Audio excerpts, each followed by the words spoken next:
Insane in the Membrane.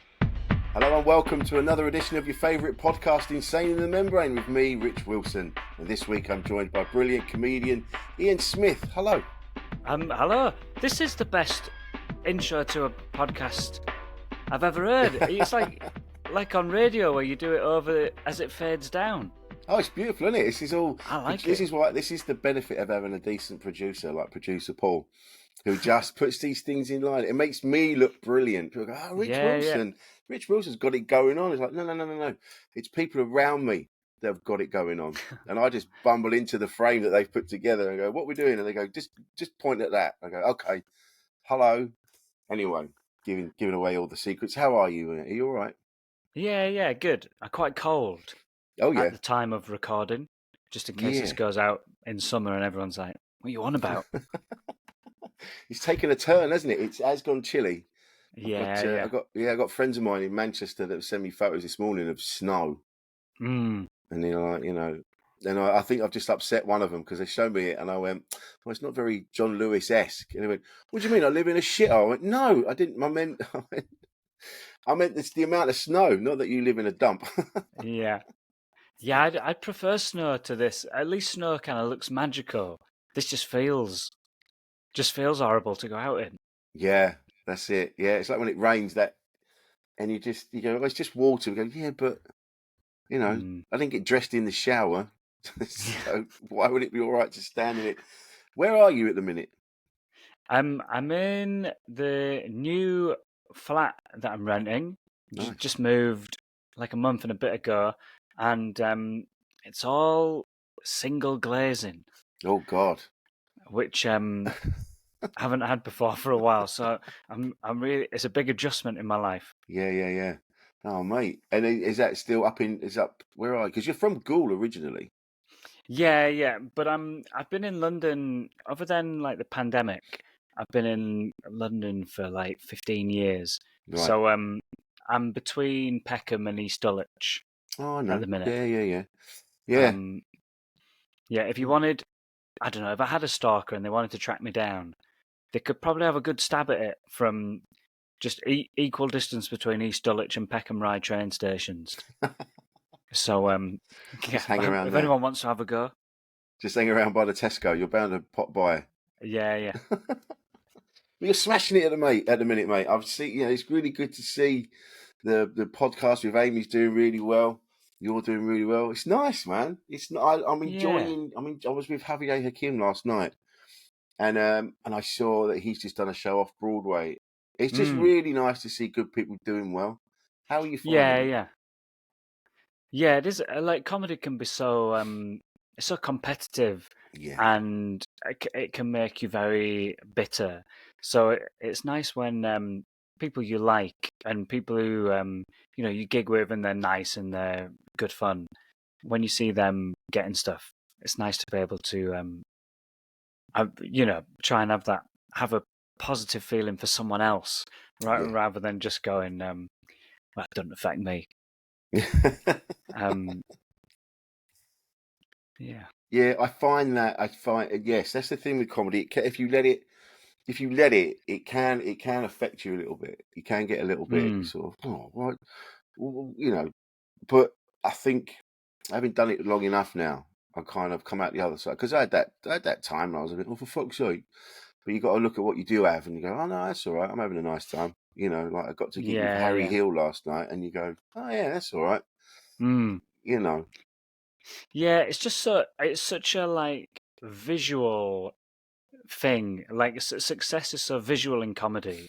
Yeah. And because like TV still has this sort of like hallowed thing of seeing. I guess like if you're doing like another job, when you're outside of your job, you can sort of maybe a bit more forget about the competitiveness of it.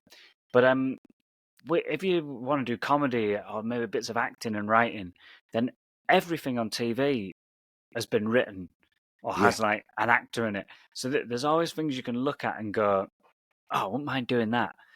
Whereas I guess like if you're a lawyer, it just doesn't come up as often on the TV of like top lawyer solves case and all that kind of stuff. Yeah, we are. There's more opportunities to do things in what we do. Like you say, if you have an idea for something, there's always somebody you could probably go have a chat to about it, which is nice. Yeah. But it's funny, isn't it? I never expected it. I never expected to get into this position. I was kind of like, oh yeah, I'll do comedy. I'll see what happens. And now I'm like, and people are like going, oh yeah, do you want to work on this? Do you want to do that? And I'm like, oh yeah, go on then. It's just like, I don't know. I mean, it's a nice position to be. And yeah, what was it like growing up in Goole? I've only ever been once. Yeah, well, I mean, I guess when you're young, it probably feels pretty just like a normal town. I think the more you go to other places, you realise how kind of quiet and slightly odd it is. But I guess there's not a lot to do in Goole. There's like, I think there's 2 good walks that you can go on. Like when I was back, so I was back in Goole for like a year and a half during lockdown, and trying to like do stuff, trying to do anything. And there's like one park in Goole that's quite nice, and a little like riverbank walk. But other than that, there's nothing really to do. Yeah. There's not like a sort of a go-to like restaurant in Goole. Like a kind of talk of the town. Oh, you got to eat here. Yeah. There's not really like a tourist attraction.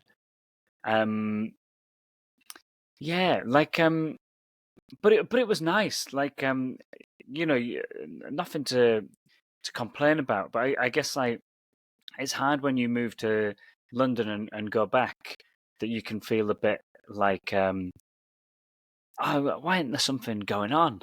Yeah. Usually there's just something going on, or there's like a friend nearby, and in lockdown there's only really one friend who was sort of in any way relatively close by, who I could see sort of visually. So I think it's just a bit of an odd town. Yeah, I think it's like, well, yeah, I know what you mean. Yeah, go on. Well, it's because a good example. So this is like just happened in the news. So we've got these 2 our like iconic buildings. Yeah. These 2 now disused water towers, and they're known as the Salt and Pepper Pot. And you can see them from all over Goole. One of them's like this long, thin brown one, and the other one's like a kind of stouter white one.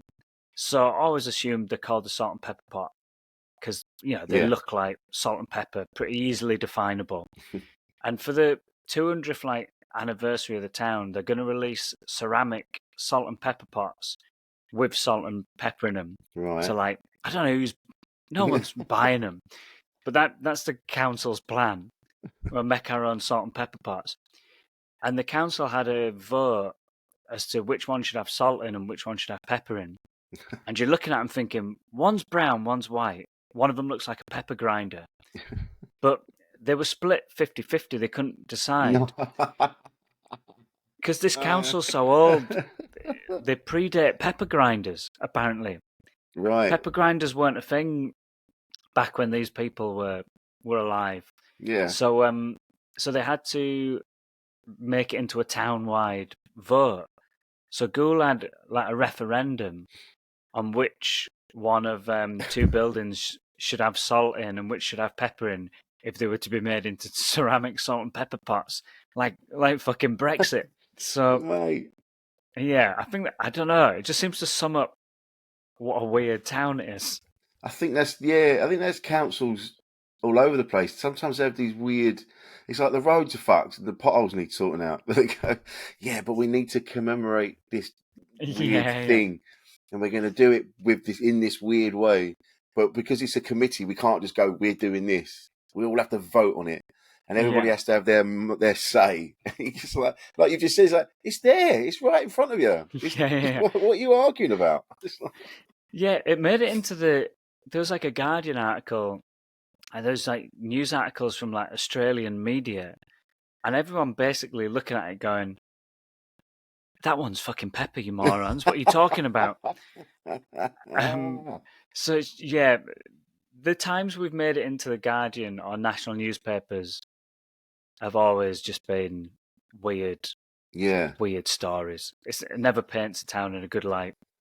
It's like where I grew up in Orpington, so it was just on the edge of Kent and London. And I remember this one story when I was a kid. There was a kid a couple of years below me in school, and he loved traffic lights, and he used to collect, and he had his own traffic lights in his bedroom. And he used to go to junctions, and then he'd work out the timing on the different. Oh right. Like and that made the papers. Yeah. You know, that's big news in Orpington in 1980, whenever it was. Fair enough, having your own traffic lights in your bedroom. Yeah. But you couldn't leave your bedroom until it went green. And you don't realise how big a set of traffic lights are when they're not on the pole. Like, it takes up most of your box room. You know, you got that. Wow. Oh God, I'd forgotten about him. Get him on the pod. Get him on. Oh God. So what was all that about? But it was that kind of small town thing where they've got their local newspaper and they're trying to fill it up with stuff, and it's always something bollocks, isn't it? Like, you know. Yeah, I think that's what I love about the kind of small town life or small town papers. It's like there's no news happening. Yeah. There's nothing newsworthy here, but you're contractually obliged to fill like 50-page newspaper. So you're just going around and like anything of like someone had like a plant pot stolen from outside their house and like, right, so far that's front page. And we're going to go around the town and try and knock it back to page 4 or something. It's got to be something bigger. Yeah. It's that. It was like in Afterlife, isn't it? Ricky Gervais's thing, and his character plays that is that kind of journalist. It's that, the guy that was posting letters in the dog shit bin. You know. Yeah. But I do, it's. I know what you mean. Growing up in a town like that, where nothing happens and there's nothing of any. Like, nobody's going there. No one's like, oh, yeah, we're going to go to Orpington today. Why is that? Oh, they've got a really brilliant market, or they've got a really brilliant thing we need to see. It's kind of like, oh, yeah, you go through Orpington to get to somewhere else. Yeah. And I think that's why I felt I needed to get away from it. So I didn't feel, I was like, oh no, this isn't enough. I need to go somewhere else. And I always had my eye on London, because London was near enough that we were always in it. You know, it was like 15 minutes on the train. Yeah. You know, and I know what you mean about when you go back, you go, wow, this is quiet. Whereas London is so full on now. I was up there yesterday and the day before, and you're walking around. I was walking around Soho, and I'm like, actually, this is a bit much now. I don't know if that's the same for you. You kind of go, ooh. Yeah, well, I definitely feel it with like Friday, Saturday nights now. Like Friday, Saturday, walking through Soho, going, this is chaos. I never used to say the word chaos, because it's not chaos. It's just people enjoying an evening. It's quite busy, but I'm like, this is mad. This is chaos. It's all busy. Everyone like can't. If you want to go, I'll go get a drink somewhere, and I just become really like fatalist. I'm like, everywhere's busy there. You won't get in anywhere. You're not going to get in anywhere now. I just got to stand outside. I don't. I'm not a big fan of walking. I guess it happens a lot when you're a comedian, where you're maybe not drunk, but you're just walking through a weekend or walking home while everyone's like, I guess it never feels great to be the person not having a party while everyone around you is having a massive big celebration. It's weird, but that's what we do, isn't it? We're like, even with the gigs that we do, you know, people are getting pissed all around you. And especially in certain clubs, you know, where they're just on a night out and they just happen to have chosen a comedy night rather than just standing in a Weatherspoons or whatever. Yeah. And we have to kind Yeah. of stand there trying to make these people up. And sometimes they're like, yeah, I don't care about this. You've still got to go, yeah, but let me tell you about the biscuits I bought. And you're like, Yeah. I'm feeling that at the minute with like December gigs about to start. And you've sort of got to because there'll be a lot of works parties who haven't come for comedy. But you can't lose the room, and you can't really say to those people like tell them off and be like, come on, listen, you're ruining the night, all that kind of stuff. So when people chip in with like absolute dog shit, you've got to look like you're going, oh yeah, that's good, that mate, yeah, oh that's funny, and you're trying to like go off it and work with it, but in your head you're just thinking, I've heard that sort of shit a million times before. yeah. Or like you could be having like a good gig and someone will say something like, when's the comedy starting? Yeah. And you got to try and be playful with it, but in your head you want to just go, the gig's going well, you fucking moron. Like I've heard that, people say that so many times, but you've just got to be like, oh, that's funny, mate. Where do you work again? Oh, okay. But like trying to pretend. I mean, I love comedy, but sometimes it's hard work.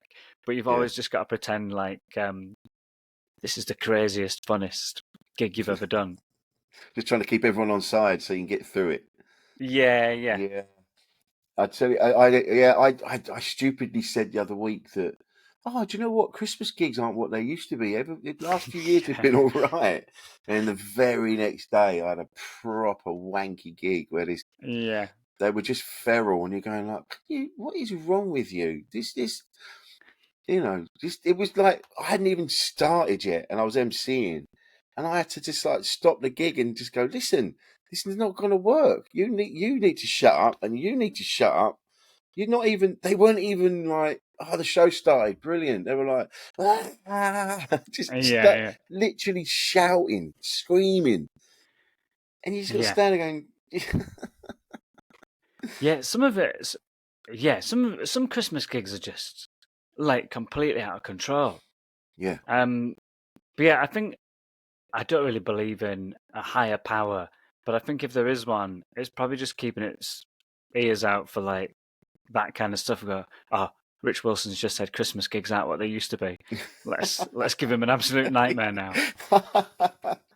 It's just it's funny, isn't it? Where we're talking about like a higher power, and you're like, it seems to be like when you're going, I'm a bit skint, I need some money, and it just gets ignored. But when you go, Christmas gigs are all right, it goes, yeah, right.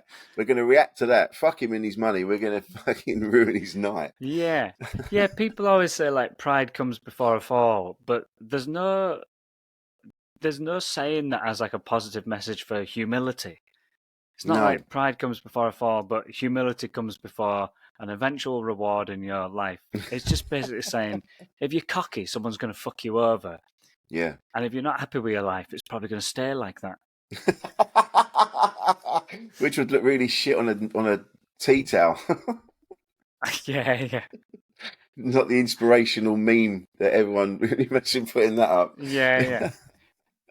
I You're could a look cocky into twat. that, some merch. Yeah. I think after this.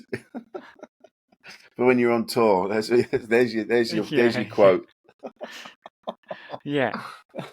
I'd love to do that with when I see people with merch after tours and stuff.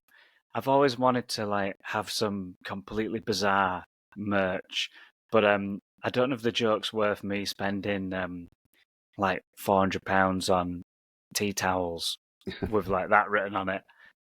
But I'd find it funny. But if you could afford it, it would be funny. But yeah, like, do you remember when Tim Vine got a massive? It was I think it might have even been on a bus, or it was a massive advertising hoarding in Edinburgh. It was two advertising billboards that were side by side, or as a massive one, and it was at the bottom of where the City Cafe is on the hill, down towards Cowgate, and it was across the bottom, and it was the talk of the festival. and it What just did it said, say? Was it just? so there's a big picture of him, and he's like that, and it went Tim Vine, and underneath it went, will not be appearing at this year's festival in really small letters. But it was the talk of the festival, even now, Yeah. and that was, I don't know, well, that was in 2006, Yeah. 7. Yeah, people still talk about it. Yeah. I mean, your career's going well if you can spend like minimum a grand Yeah. on a poster, just because that's just for comedians. It's just to make them laugh. Well, again, it was like Sam Campbell, not Yeah. last year before. It was just him in a picture of Steve Bennett. That was the only picture of him anywhere. Yeah. And Yeah. it was in a really obscure place as well. It was at the bottom of Cowgate in Edinburgh, before you turn up the hill to go towards the Pleasance. It was Yeah. just, and there were no words on it. There was nothing. There was just Not even him. like a QR code that you could scan. And to be honest, I didn't even know it was him to start with. I Yeah. kept seeing that picture, and it wasn't until I went, oh shit, yeah, that's Sam Campbell. And to have the bollocks to do that, Yeah. Yeah. but that's again, he's another comment. Like I greatly admire your work. I think you're brilliant, and Sam as well. Sam just has this art. He just looks at the world at a different angle.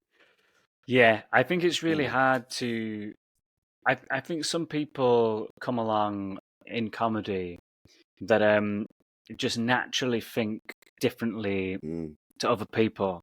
Because I watched Sam's I think in the build up to doing Edinburgh, and when you're stressing out about writing a show and things don't look funny anymore because you've been overanalyzing them, there's a couple of comedians whose shows I'd watch, and I think they all just like embrace being quite silly.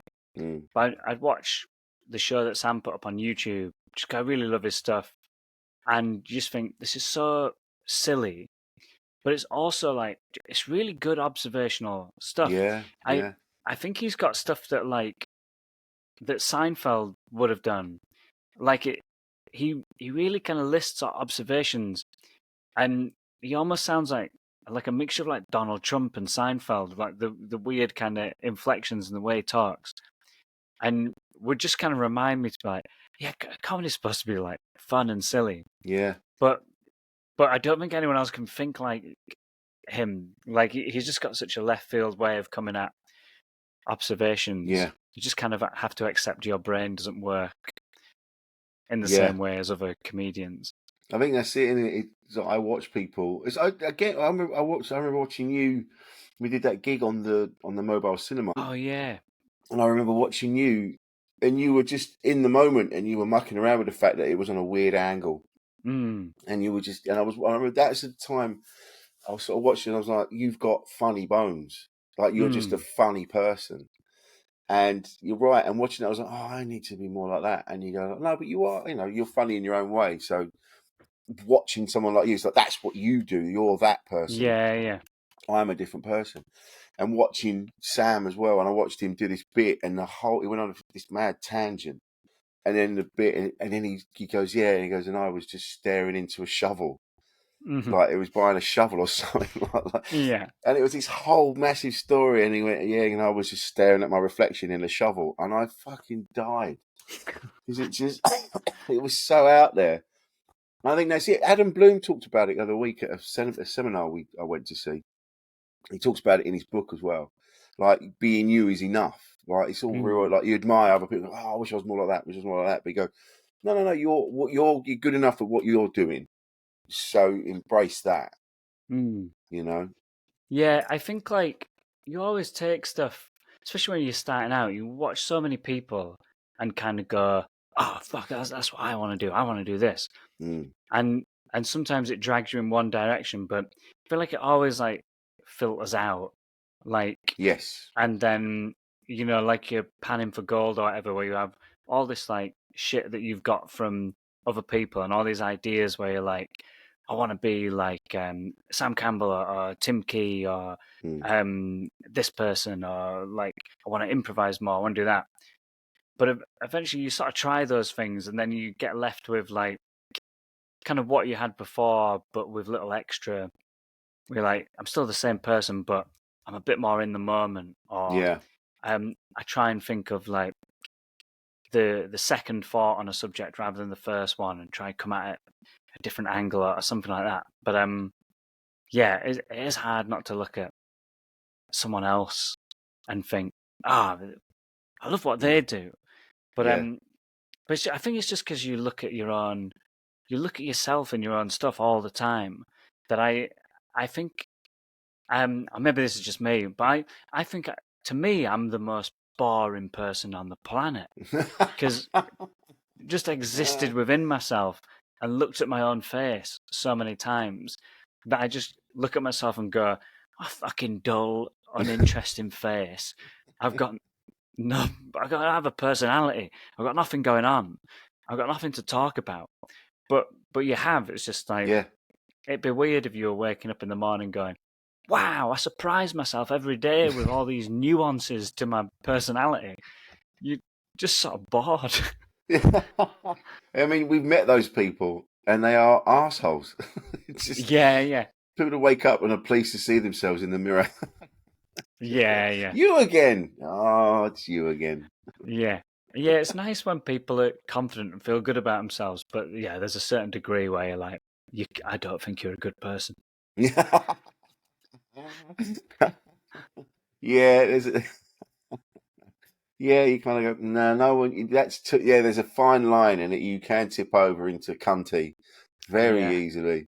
It's all the funny people as well. Amy Gledhill, who you do the other podcast with, she's another one that is funny, like just funny bones. I remember seeing her Yeah. years ago and just going, yeah, she's just funny.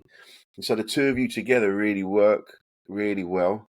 And is that something that just sort of came sort of naturally? Sort of like you just were friends first and then...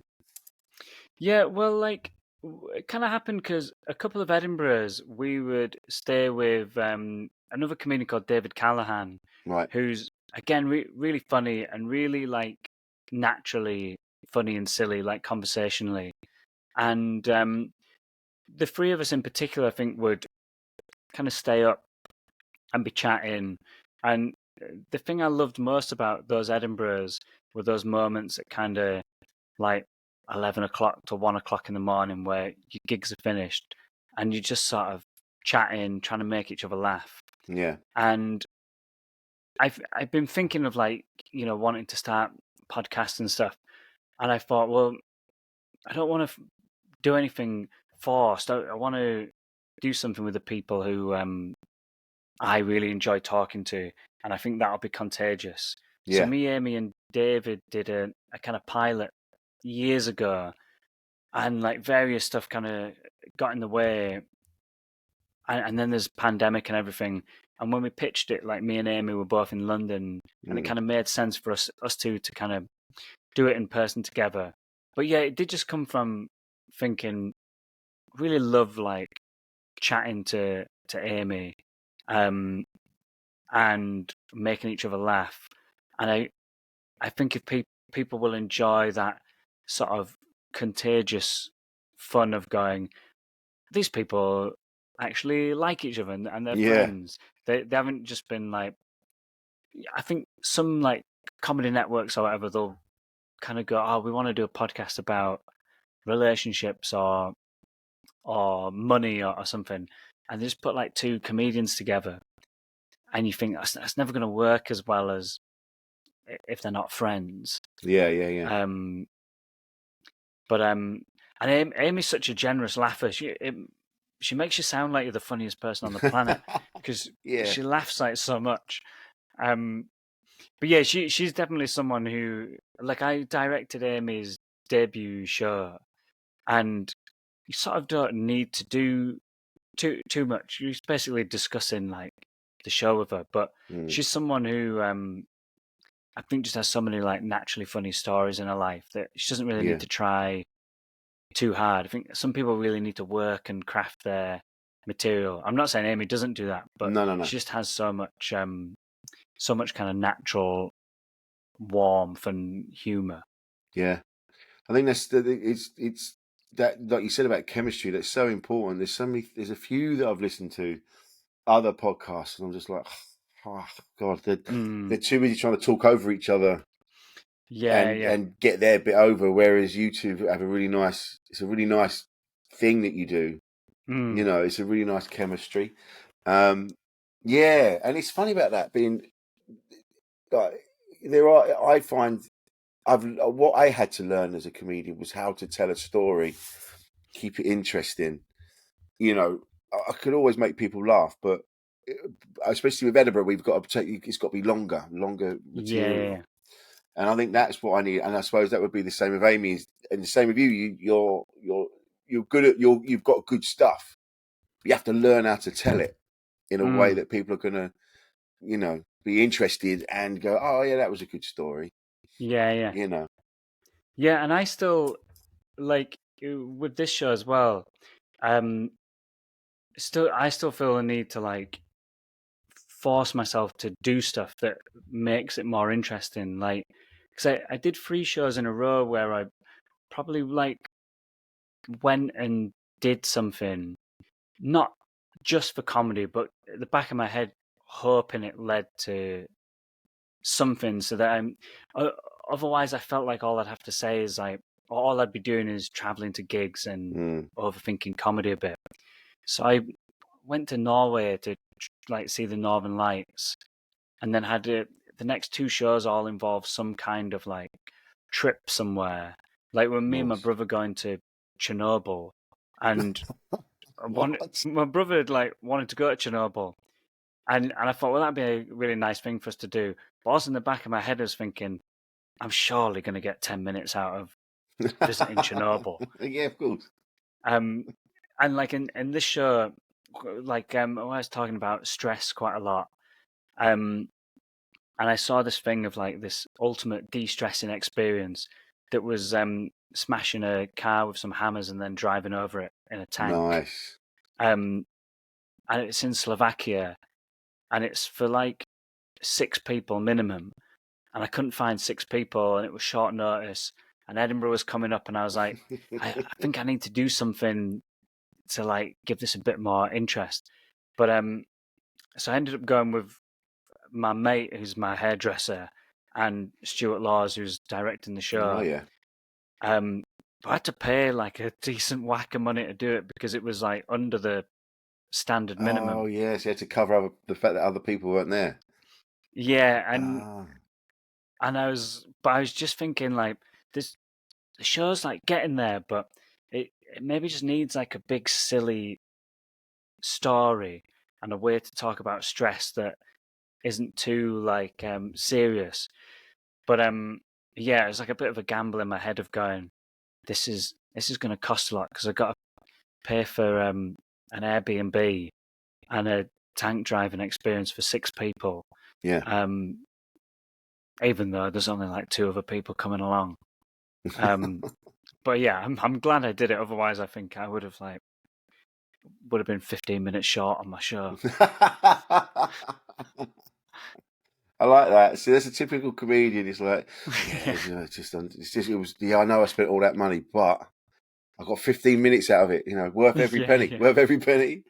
There yeah. are these weird. So would you say you're quite a sort of stressed person? Do you find it difficult to relax? Because I've seen some of your stuff when you go off on a rant, which is really funny, by the way. It's you can see there's that a real like annoyance or a real like Yeah, yeah, yeah. fuck. So do you find yourself Yeah, quite a stressed sort of person? yeah. I think so. Like, I think I always like overthink and stress, or I'm kind of anxious in some way. But it's become so sort of like normalized to me that I I sort of maybe don't see it as bad as it is Hmm. because yeah, I was thinking my answer would probably be like, yeah, I'm probably like stressed out about something um every day. Yeah. And like it's probably like my default kind of setting, and I kind of know that 'cause sometimes like I'll say to friends like they ask me how I'm doing, I'm like, yeah, not too bad. I was bit stressed yesterday, and they'll go like, oh, really? You? Oh, that's a surprise. What, you were stressed out? And you're like, oh, right, yeah, I guess I must be stressed all the time if it gets that sort of sarcastic response. Yeah, and well, it's something I talked about in my Edinburgh show this year of like feeling quite worried about stress because like my dentist told me that I'm like grinding my teeth. Right, So so I have this thing called bruxism, or like a kind of chronic teeth grinding. So I have to wear like a mouth guard now to make sure that like when I'm 60 or whatever, I've still got some teeth. But it's not really noticeable. But it's kind of slightly more flattened off, like I've kind of filed them down a little bit. yeah. But I do remember someone come up to me after the show and said that they grind their teeth, and they don't wear a mouth guard, and they showed me their teeth, and in my head I was like, yeah, fucking hell, you're grinding them. And it's horrible, but it did make me feel a bit better because I was like, this guy's grinding his teeth. I'm all right. I'm doing okay. You've dealt with it. You've got your mouth guard, and it's Yeah. Oh God, that is a level of stress. Mm. Oh God, it's weirdly made my teeth go on edge just thinking about it. Yeah. Well, because I think I must do it in my sleep, and I'd been told ages ago to get a mouth guard, and then like went to the dentist a couple of years ago, and they were like, you need to wear your mouth guard, like as much as you can, and it made me so focused in on it of being like that. All of a sudden, all I was really thinking about was I was kind of putting my teeth together and moving my jaw to be like, do I grind them in the day? When am I doing it? Like, but I was so preoccupied with it that it sort of would have been healthier if they hadn't have mentioned it to me. Because after that meeting, it was all I could. It's like if someone said to you, I know your head's a bit of a weird shape. And then you're just like, well, that's fucked me for life now. Every time I look in the mirror, but like, my head is weird. What's going on with it? Yeah, I know what you mean. Sometimes so it's best not to know. Get in my... Yeah. But I guess they've got a duty of care to my the old gnashers. Well, that's it. I mean, you would have got down to like the gums, and you'd be going, "Where are my teeth going?" Yeah. Why hasn't the dentist said something here? I got no teeth left, and they're just going, "Yeah, maybe floss them a bit more." Nothing to floss. But look after your gums. Look after your gums, and your gums will look after you. Yeah. A nervous dentist who doesn't want to upset anybody. Yeah. Go, no, everything's fine. I don't feel fine. Yeah. Like, I'm having trouble with bread. Yeah. Why are my gums bleeding all the time? Don't worry about it. Don't worry about it. Just floss and get yourself some mouthwash, mate. You'll be all right. I find it's funny on a subconscious level with stress. That something like stress will kill you. And I've had that before. I've been to when I had counselling and talking to him, and he goes, "Yeah, you're stressed," and I'm like, "Well, I feel fine." Do you? And then you start breaking it and go, "Oh yeah, there was that." I do remember. We were doing some relaxation exercises, and I suddenly realised I'm like, "Oh yeah, I'm clenched most of the time." Yeah. Yeah, I do think. Sometimes it's a bit like when you've got like one of those hangovers that like really does last like a day or a day and a bit, and you're feeling a bit stupid because you're like, well, I've got an headache just because I drank enough of the same thing, and now like my day's a bit ruined today. My headache, feel a bit sick, and you just want it to like stop feeling hungover. And then the day you wake up and you're like, I feel completely fine. You almost feel euphoric. Yeah. But it's not euphoria, it's just normal life. But you've just had like a couple of days of feeling shit. Or you've had like the flu or like COVID or whatever. And as soon as you're out of it and you're like life is beautiful. I'm back. But yeah, I think if you're sort of always a little bit stressed, that's your normal, that's your kind of base level. So then if you do have that time in life where you're like, I don't feel like I've got anything to worry about at the minute, or today's been like a really good day, and you sort of feel on cloud nine. And I think you do sort of realize, oh yeah, I think I must be quite stressed because I'm on cloud nine here and nothing's happening. Yeah. I just don't feel stressed. I've just like maybe got a nice email and I've just had a bit of cake and I feel like I've won the lottery. Yeah. You're like, yeah, maybe your day-to-day life is a bit stressful if this is all it takes for you to feel like you're nailing things. I've had that. I just have that moment where I'm like, oh, everything's great. Like, yeah, you just had some water. You just, Yeah. I'm nailing this. That is like, it's so like during lockdown I was really good at it for the first like 4 or 5 months Yeah. of being like, I'm gonna not have like sugary drinks and I'm gonna try and like not snack because I do that quite a lot. Like I have a bit of a sweet tooth. And I was exercising and yeah, it was like, remember like just thinking, I feel really good. And even like at the end of the day, I'd look back at the day and think, all I drank today was water. Yeah. Like I didn't have like a can of Coke. I didn't really have any like. I had one little snack. I had some fruit. I had some nuts. You just like look at what you've done in the day and go, I fucking nailed that, and it feels so good. Just to have like got through the day and been like, I did everything I should have done then. Yeah.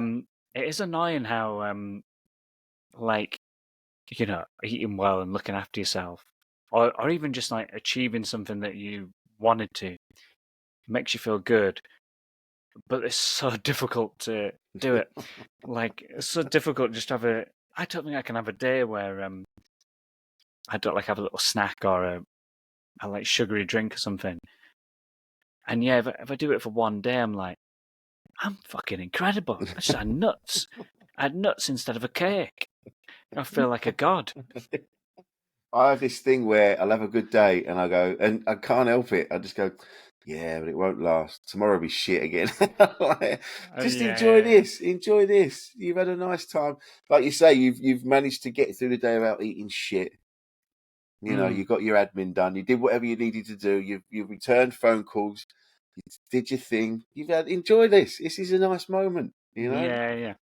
It's such a. I don't know why I do that. I'd kind of like, Mm. oh yeah, that was good. Yeah, but it doesn't last, does it? It's just that Yeah. But pessimistic bullshit. I think I do that as well, and it almost feels like you're sort of protecting yourself a little bit because, like, Yeah, when you're feeling pretty good and happy and stuff, it's disappointing then if like an annoying email comes through and you'll be like, oh, here we go again. That sometimes you want to brace yourself for something bad happening so yeah, that it doesn't feel as brutal. Like I was really bad company on like with Edinburgh this year. Like since I started doing comedy, I'd and it's not healthy, but I'd really wanted to get on like those nominations like lists for the award up there because I would look at like when I was wanting to do comedy, when I was like 18, 19, yeah, was looking at the lists and going, Peter Kay, like League of Gentlemen, this everyone's like on there. So I'd really built it up as something that I wanted to get at some point, and I knew I was like on a kind of long list, and knew I had the potential of getting it. So the morning of those like awards, I spent the whole day being like, I'm not going to get it, and I'm going to feel really shit, and it's a night, and this is like maybe the best it's gone this year. If it doesn't happen, how am I going to deal with that? Oh, I'm going to want to do this, and all I was like spent basically like from 9 in the morning until I found out, going, this is going to be awful. I'm going to feel really down. I'm going to feel shit. And I think it's just because in my head it was like, if I allow myself to get too much like, imagine if it happened, you'd feel really happy about that. You'd feel really proud. And you'd better call your parents and say this happened and you better do this and this. And I think if you allow yourself to think about that too much and then it doesn't happen, you've sort of built up this hypothetical happiness and then it's fallen down. But yeah, if you sort of bash yourself down a bit. You sort of the Yeah. landing isn't as extreme if it does happen. And also the kind of if it does happen, then I guess it feels a bit nicer because you haven't got yourself in a position where you're like Yeah. it's 100% happening or something. Yeah. That's the danger of those things. Yeah. It's the danger of that. I've seen it happen to so many people up there, and you do get caught up in it. And I remember it's only now coming away from it that I wasn't up there last year. And you think about it, and you go, "Yeah, you were never going to be on the list, Rich, because your show was shit." You go, it wasn't. Do you know what I mean? You go like when I look back, I go, "Yeah, who the fuck did you think you were in 2015 with that garbage? It wasn't even a show." When you just get caught up in the bollocks, and it's easy to do though, especially like you say, you got to that point, you're on the long list, and you're one of those comics. And I'm not just blowing smoke up your ass, but if I'd seen you be nominated, I was like, yeah, of course, absolutely. It's it's easy, and then when you've got people around you saying that as well. With you could be as humble as you like, but it's going to feed something, and you're going to go, well, yeah, everyone else is saying this could happen. And you go, yeah, of course it's going to happen, and I've seen that happen to a few people, and been in close proximity with people that are getting that attention, and you just see it kind of the pressure. Oh that they're under. Like I think this year was easier for me because the show was selling a bit better. I didn't know if anyone was coming in the past because my ticket sales wouldn't be good. If someone important was coming in, I maybe had to know so that I could maybe try and boost sales and say to some friends like, "Oh, if you're going to come, could you come today? Because there's someone in, and it might help like boost numbers." So I was a bit oblivious to it, but as soon as it's that annoying thing of you worry about your show being good, and then if it starts going well, you feel good about it, and then you start having people kind of going, "Oh, you're doing well. Have the judges been in?" And you're like, I'd love to not. I'm trying not to think about it, but it's just I think Edinburgh is not a healthy place for comedians, and I really love it, and I'm hoping I'll love it like more now that like I feel like a bit less pressure to go up there and get those things again. But you're just sort of like with everyone who's doing the same thing as you and getting reviewed, having it's just a kind of direct comparison for a month. And the more things like that with like reviewers and awards that come up, the more ways to make you feel bad.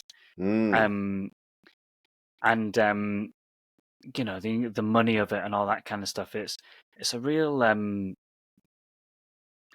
a kind of boiling point thing where you can really sort of lose your head a bit because you put so much into it, and if it's not going well, you've put like a year of work into it, and you've probably lost a couple of £1,000. It's like it's a really volatile sort of way to do a career. I'm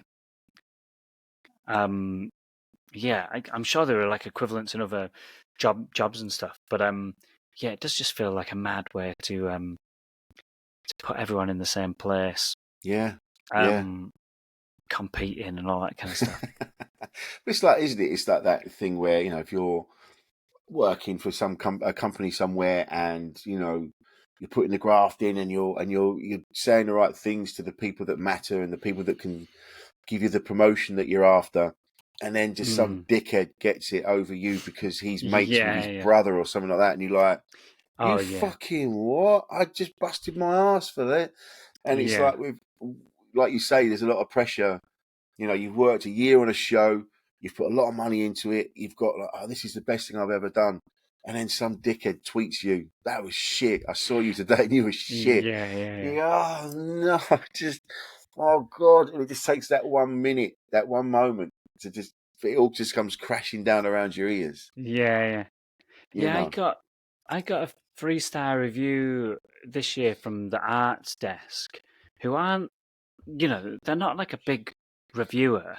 They're not the sort of person that if you got like a 4 or a 5 from, you'd be like, oh, that's great, but you wouldn't be like, the fucking arts desk have given me like a good review, but it still put me in such a bad mood, and I had like a really good run and good reviews, and some really good reviews from people who I like really respect and really like, and like the Guardian and stuff, who had never reviewed me before. Yeah. But then saw I got this free from the arts desk, and it really affected my mood. And I was just thinking, it shouldn't matter. Like it's gone well. But yeah, it's just so easy to focus on. Yeah, you could be having like a good month, and then just go, well, I'm not having a good month according to the fucking arts desk. Yeah. Yeah, it's so subjective. Like, But this is an example of getting caught up in the bullshit that we all do. Where you're like, fucking arts desk, fucking. I'm gonna go. Where are they? I'm gonna go and find them. Yeah. I know people who have done that, where they, they'll tweet about a bad review they've got, or I know someone who, I sure remember seeing someone who like emailed like their kind of reply to like a bad review, and I just think you just gotta let it go. Yeah. And also what you're doing while you do this is just making it really public to everyone else that you've got that bad review. I think most people won't see it, and now you've quote tweeted it going, "This is fucking bullshit," and then you're reading on Twitter going, "Well, I'm definitely going to read this now." Yeah, now I've seen this. What's this to do with? And then you follow the trail back. I remember, it must be about 10 years ago, and I was like, where was I? I wasn't. There was someone got a really scathing review, and someone messaged me and went, "Have you seen this review?" And the review went round. Everyone read it, and then one day I was in bed. It was early in the morning. I was in bed, and my phone went. And I looked, and it was another comic, and he went, "They've replied," and that was it. And you're like, oh, I didn't even, like, he didn't send me a link to it. He didn't say, I just knew exactly what he meant. He went, "They've replied," and I went, "Fuck," and then found it, and the reply was, oh my God, it was. I think brutal. I know. Yeah, I think I might know the show you're talking about. Yeah, I remember finding that quite exciting. Yeah, because if it's the one I'm thinking about, the review was like a like demolition job. yeah. It was most shows you give like a 1 star to, but I think this was like a 0 star. This was like character. This went into personal. Yeah. Character. Like they clearly hated it and just wanted to like destroy this person. But yeah, I remember the reply also being like, "Oh, I don't know if this is going to help you." No, it was. I think it was that. It was like, this isn't going to help, but fuck it. I'm just going to say my piece. And it was the reply was actually funnier than anything else that had gone on. Yeah. You maybe kind of restore a bit of your reputation. Where you're like, yeah, that show didn't do well, but it's replying to reviews. It's like 5 star. It should be a writer. Just do that. Just yeah. All it took was that Dave replied, and you're like, fuck. Oh man, it's such a. It's. I love what we do. When I talk to comedians on here, we do talk about comedy, and it is. I think there is that people just assume that we're just a barrel of laughs, running around together and just, like arm in arm, like, oh, it's so great being comedians, and it's just, it is great what we do. I'm not knocking it. I love being a comedian, and I love getting to talk to and see comics like you and go like, oh yeah, that was good, and it's. But then there's the other side of it when you're just sat in the services at 3 a.m. just outside Nottingham. Yeah. And someone said you're shit, and you're like, oh, I just had an off night, and yeah. There's it's a sort of, well, not stealing, but some at the gig last night. Dinesh Nathan was on, and he said something that I thought was so funny, where he was saying if he's had a bad gig, sometimes he doesn't even allow himself the radio on the drive home because he thinks he doesn't deserve it. Just thought like how much we punish ourselves that he's like, I'm not even going to put the fucking radio on. I'm just going to drive in silence and think about it. Think about what you've done. Yeah. Well, I thought it was so funny and so brutal. Like, oh mate, that's I think I've done something like that where I've just gone, no, you're not going to have something to eat. You're gonna no. It's like punishing a child for being naughty. Yeah. Yeah, you were going to get McDonald's on the way home. You're not having one now. You've been naughty. Yeah. Or you go to McDonald's, but you got to get a bag of carrots and a fruit shoot. Just a grown man saying, "Yeah, just have a bag of carrot and a fruit shoot, please." One of those bags of like apple and grapes. Do you want to make that into a meal? Off. I don't deserve a meal. I just deserve this. Oh God, it's always. I've said this before, and it's always the gig that's furthest away from your house that you've got the longer to travel. And I've said this before. I was driving back from. I thought I was driving back from Newcastle, and I'd left. I'd had like an hour's kit, and then I'm like, oh, I'm going to go. And I was driving back through the night back to London, and it got to sort of like I was like 5 a.m., 6 a.m., and I was hurtling down the A1, and I was knackered, and I was just like, oh, I'll be home in a bit. And then this duck just appeared out of the central reservation, and I just went fucking bang, and killed this duck. Oh. And I was like, it's bad enough that I had a shit gig. Now I've killed a duck. And I still think about it. Like the duck went, and I'm like, oh God. And I heard it go, and I'm just, fuck. And I'm just, it was awful. That's what I mean. That was years ago, and I'm still thinking about it. Yeah. That poor duck. Yeah, it always comes in like 2s or 3s or something. Yeah. Those kind of moments. And if you'd had a good gig, maybe you wouldn't have cared. No. You'd have run over the duck and been like, you know what? fuck that duck. I'm Rich fucking Wilson. Yeah. I've just absolutely smashed it at Cardiff Glee. I can kill whatever duck I want. Pulling over, getting out your car, making sure the job's done. Oh, making sure you, taking photos of it. Another victory for old Wilson. I've had it before, walking back from a gig, and fuck, that wasn't great. And then seeing a fox like stop what it's doing and just look at you, and it looks like the fox goes, and then just getting judged. Yeah. Yeah, I might be in the bins, mate, but at least I didn't die on my arse in Bracknell. Yeah. Yeah, maybe foxes can sense when a comedian's had a bad one. Yeah, I think they can. They just know. And they look at us differently. Oh, he's not a threat. Look at him. Pathetic. Yeah. I could go up to him and nick his crisps. He'd let me have them because he didn't deserve them. He could kick the fruit shoot, though. That stuff's shit. Oh, man. So you're off on tour? Yeah. So, from January 2024, I'm doing a little tour. Kind of going all over, really. Like, from Brighton, Cambridge, Bristol, Manchester, Leeds, Sheffield, Edinburgh, Glasgow. The left field choices seem to be Newport Pagnell and Selby. Oh yeah, they've snuck into the tour schedule. That's all right, isn't it? Yeah. So but I'm excited about that, and I'm doing a little kind of extension of the Soho Theatre run. So I've got 3 more dates. Excellent. 29th to 31st of January. So that'll be fun.